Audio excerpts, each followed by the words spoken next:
बिस्मिल्लाहिर्रहमानिर्रहीम अस्सलाम वालेकुम। चाइना की तरफ से जो तैयारियां भारत के खिलाफ की गई थी, भारत को उसका इतना खौफ है, जिंदगी में कभी उसको इतना खौफ नहीं रहा। अब सबसे बड़ा जो भारत के लिए कंसर्न है कि अगर जंग लगती है तो भारत की मिलिट्री बेसिस चाइना उड़ा देगा। जब आप मिलिट्री बेसिस उड़ा देते हैं, रनवे उड़ा देते हैं, तो फिर उसके बाद कोई भी इस काबिल नहीं रहता कि एयरफोर्स से जाकर उनका मुकाबला करे, वो भी चाइना जैसी। अब मिसाल के तौर पर अगर जंग लड़ती है, जो कि लगनी है आज नहीं तो कल, तो इसमें अब आप देखिए कि उत्तर प्रदेश के अंदर अगर गोरखपुर की आप उड़ा देते हैं मिलिट्री बेस, या अरुणाचल प्रदेश के अंदर आप तवांग को उड़ा देते हैं, या उसके अलावा आप बमराउली एयरबेस आप उड़ा देते हैं, या उसके अलावा लद्दाख में आप एयरबेस ले उड़ा देते हैं, या उत्तर प्रदेश में आप कोई भी उनकी दूसरी मिलिट्री बेस यानी हिंदोन भी उड़ा देते हैं। इस वीडियो की अहम डिस्कशन चलती रहेगी, लेकिन इससे पहले आप वीडियो को लाइक करें, हकीकत टीवी को सब्सक्राइब कर लें और बेल आइकन पर ज़रूर क्लिक करें। हलवाड़ा उड़ा देते हैं पंजाब के अंदर, तो फिर उसके बाद भारत के पास प्लान बी क्या है? क्योंकि अगर आप देखते हैं कि मिसाल के तौर पर एक एयरबेस उड़ाई है और दूसरी एयरबेस तकरीबन 300 किलोमीटर दूर है, तो फिर इंडियन पायलट क्या करेंगे? अब भारत को इतना ख़तरा है, इतना उनको यकीन है, उनके इंटेलिजेंस इदारों को रिपोर्ट मौसूल है कि जब जंग होने वाली है तो सबसे पहले इन्होंने आकर हमारी मिलिट्री बेसिस उड़ानी है।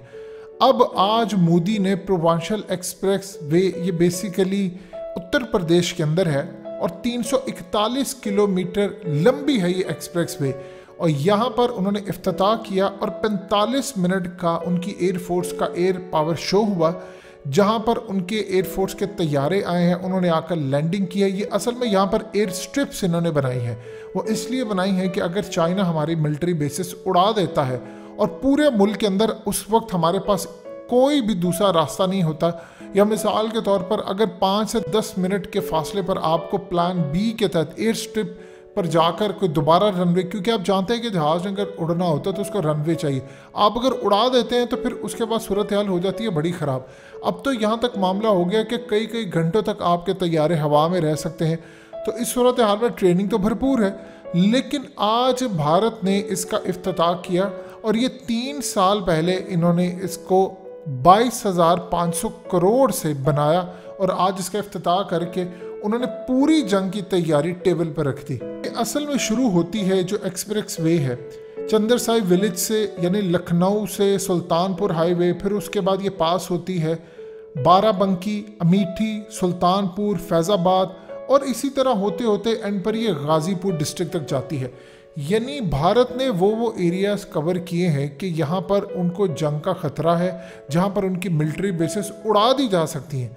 देखिए कोई छोटी बात नहीं है, भारत इस वक्त पूरी तैयारी करके बैठे, क्योंकि अभी तकरीबन आप देखिए कि तो 3 साल पहले मोदी ने इफ्तिताह किया था, 48 घंटे पहले चाइना की जानिब से जो धमकी आई है भारत को, आप उस धमकी का अंदाज़ा लगा लें कि किस लेवल की उन्होंने धमकी दी कि अगर आप ये समझते हैं कि कोई भी मिसाइल यानी बैलिस्टिक मिसाइल ब्रह्मोस आप हमारे मुकाबले में लगाएंगे और हम उसका कुछ नहीं कर पाएंगे, तो नंबर 1 चीज़ ये है कि हम उसको हवा में तबाह कर देंगे। उसके बाद दूसरे नंबर पर जो चाइना ने धमकी दी वो इससे बड़ी थी। उन्होंने कहा कि हम एडवांस में आपकी जितनी मिलिट्री इंस्टॉलेशन है, आपकी जितने मिलिट्री इक्विपमेंट्स हैं, उसको इस्तेमाल करने से पहले ही उड़ा देंगे, हमारे पास इतनी कैपेसिटी है। और इंडिया ने इस धमकी को सीरियस लिया है, ये चीज़ ज़हन में रखिएगा। इंडिया इस वक्त पूरी तरह अपनी जंग की तैयारियां कर रहा है। देखिए हमने भी मोटरवे के ऊपर अपना पूरा काम किया, लेकिन भारत जो इस वक्त काम कर रहा है उसको है ज़्यादा ज़रूरत। हमारी तैयारी पूरी है। हमारा मुकाबला भी अगर चाइना जितने जाट अमेरिका के साथ होता तो हम भी जाहिर सी बात है इस वक्त परेशान होते, हम सोचते क्या हो गया। हमारे लिए एक एग्जाम्पल तालिबान ने सेट कर दी है, और तालिबान ने जो एग्जाम्पल सेट की है उसमें अब आपको सिर्फ ईमान की ज़रूरत है। हथियार मामूली भी हो तो आप जीत सकते हैं, आपकी एयरफोर्स हो तो आप अमेरिका को वैसे शिकस्त दे सकते हैं। तो इस सूरत हाल के अंदर मुसलमानों के पास तो एग्जाम्पल है, इंडिया के पास कोई एग्जाम्पल नहीं है, क्योंकि चाइना ने इस वक्त इंडिया की गर्दन पर पंजे गाड़ लिए हैं। उन्होंने अरुणाचल प्रदेश, उत्तराखंड, ये वो इलाके उन्होंने हड़प लेने हैं। तो इस सूरत हाल के अंदर इंडिया के पास बचने का कोई रास्ता मौजूद नहीं है। अब इंडियन पायलट्स को असल में जो बैकअप प्लान चाहिए, देखिए ये ज़्यादा बैकअप प्लान के ऊपर काम करें, हर मुल्क को चाहिए होता है। इनका बैकअप प्लान ये है कि अगर हमारी मिलिट्री बेस उड़ा देते हैं तो हम 10 मिनट के फासले से यहाँ से आकर उड़ जाएं और हमले के लिए तैयारी करें।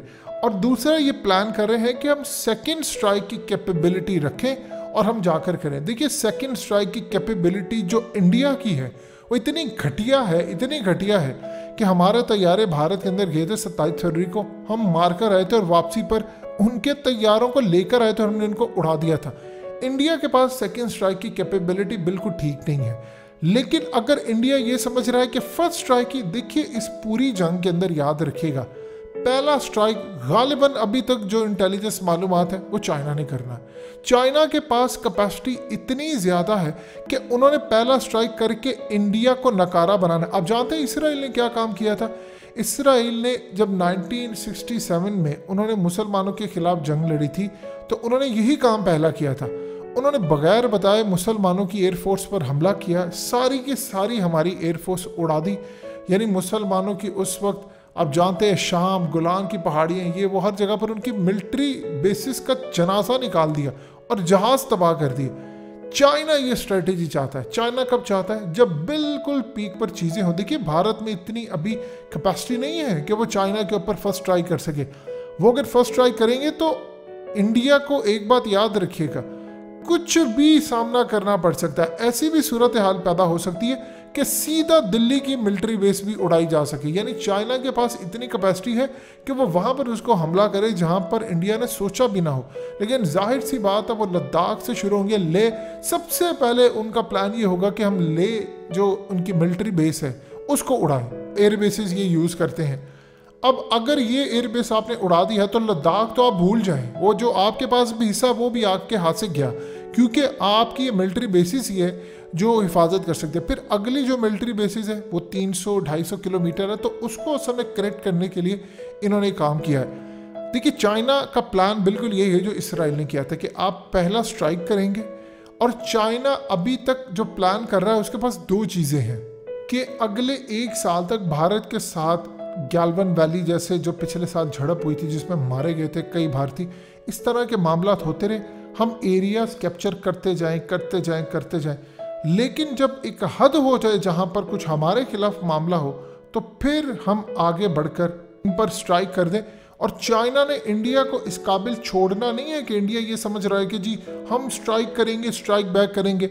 चाइना के पास इतनी टेक्नोलॉजी है कि वो आपके जहाज़ उड़ने से पहले ही, और जो ये सोच रहे हैं कि जी S-400 लगाएंगे, जितना चाइना के पास S-400 का तजुर्बा है इतना तो शायद अब रूस के पास नहीं। उसकी रीज़न ये है कि रूस ने बनाया है, लेकिन चाइना ने इस पर जो वर्किंग की है इस लिहाज से कि हमने इंडिया से लड़ाई करनी है जाके, वो तजर्बा रूस समेत किसी के पास भी नहीं है। सो इस सूरत हाल के अंदर इंडिया को ये असल में एक्सप्रेस वे चाहिए थी ताकि वो यहाँ पर अपनी मिलिट्री बेसिस तबाह होने के वक्त पूरी तरह मूव कर सके और 5 से 10 मिनट के अंदर उनके पायलट जहाज़ों को यहाँ पर ले आएंगे। लेकिन याद रखिएगा इंडिया जो भी कर रहा है चाइना उससे 4 गुना ज़्यादा बड़े प्लान्स बनाकर इस वक्त बैठा हुआ है, और इंडिया को आने वाले वक्त में बहुत ज़्यादा बड़ा नुकसान उठाना पड़ेगा इन तमाम सूरत हाल को पेश नज़र रखते हुए।